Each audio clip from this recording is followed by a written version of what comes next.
দাড়ি ওঠার আগে বন্ধু যখন সেভ করতে যায় তারপর দেখেন কি অবস্থাটা হয় তার।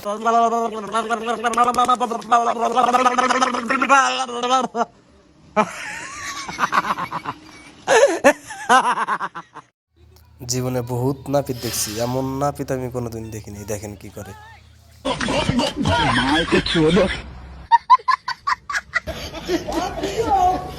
এরকম আমার সাথে অনেক ঘটেছে নামাজ পড়তে গিয়ে।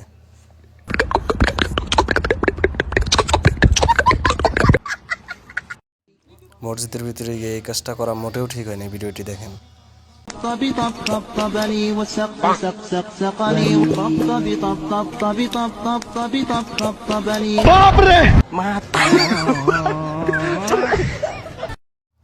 জাউরামির একটা লিমিট থাকার দরকার। এটা কোন ধরনের জাউরামি? نستعين اهدنا الصراط المستقيم صراط الذين